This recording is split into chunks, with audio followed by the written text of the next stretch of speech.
The following opinions are solely those of BoatTest.com and its test captain.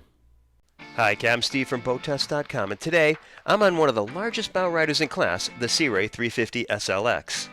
In my opinion, the 350 SLX's most distinguishing feature is its capacity and ability to entertain all those people. We're talking about an unprecedented 11 people facing forward while underway, 18 total capacity.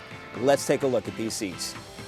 Let's start with the main gathering area first. Wraparound seating goes across the cockpit. With this aft rumble seat open, we've got a unique headrest for the people in the aft seats. To the starboard side, a double-wide love seat, and this is a good spot to point out the quality of the workmanship that goes into the upholstery. Multiple tones, bead welting, and look at this, bracelet stitching, and this is a theme that's carried throughout the 350 SLX. To the port side, double-wide observer seats, each with individual flip-up bolsters, and look at this. They rotate around to face the action. Now this aft-facing rumble seat, look at this. It's available in two positions, and remember, this is only for sitting in while the 350 SLX is not underway. The luxury continues up forward with plenty of seating here. Starts at 4 feet wide and narrows down to 16 inches wide. Flip-down armrests, integrated armrests into the bulwarks, and ergonomic grab handles. Now let's move on to entertaining. While we're at the bow, there's an option for a side mount pedestal table to turn the area into a cocktail space and an alfresco dining area. The addition of a pedestal table in the cockpit has its obvious advantages. Now there's also an option for having a hydraulically actuated table that comes up from the deck. Now of course both the bow area and this cockpit space here will accommodate optional filler cushions to turn them both into sun pads. The entertaining continues with a solid surface counter for food prep, stainless steel sink. Underneath here, we've got storage. This could be optioned out for an electric grill. Just below, we have a handrail, leather wrapped, keeping items cool. We'll start with the refrigerator. We have a cooler under this seat and another cooler under the bow seating. And now look at this. With the aft rumble seat in the closed position, we have a convenient place to strap down water toys. This is a good time to point out the aft-facing speakers and the stainless steel drink holders. And Sea Ray has made it more convenient than ever to get into the water with this optional hydraulically actuated swim step. Now it's important to note that if the outdrives are up, when this is deployed, they automatically lower first. Now let's talk about how we're going to keep all our guests comfortable. To me, shade is an important commodity on any boat. At the bow, there's an option for putting a manta shade right here. Moving back to the cockpit, we have a standard hardtop, and at the aft end of the hardtop, we have a retractable sunshade that brings shade all the way back to the aft-facing rumble seat. Of course, for those times when we don't want that much sun protection, the sunshade retracts, the forward shade's removable, and look at this. And at night, her array of courtesy lights adds not only a measure of safety, but class and elegance as well.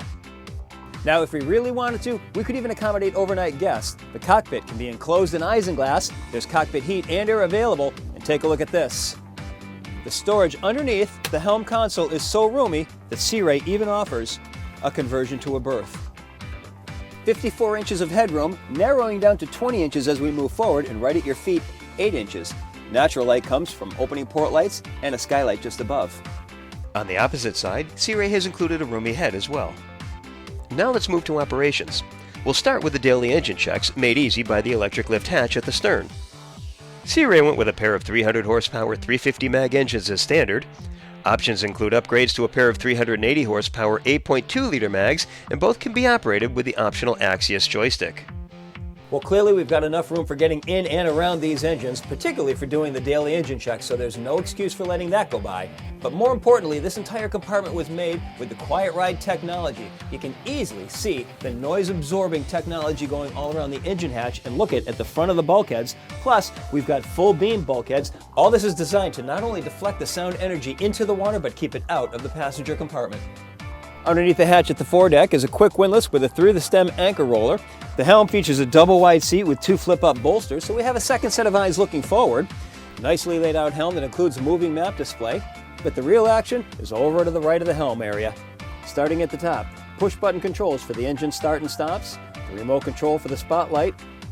Here's the remote for the dynamic running surface, the Axius controls, DTS, the digital throttle and shift controls, and the Axius joystick just behind. The Sea Ray 350 SLX has a length overall of 34 feet 6 inches, a beam of 10 feet 6 inches, and a draft of 37 inches. With an empty weight of 13,000 pounds, 1 quart of fuel, and 2 people on board, we had an estimated test weight of 13,660 pounds. She turned in a top speed of 47.2 miles per hour, which produced a fuel burn of 50.2 gallons per hour.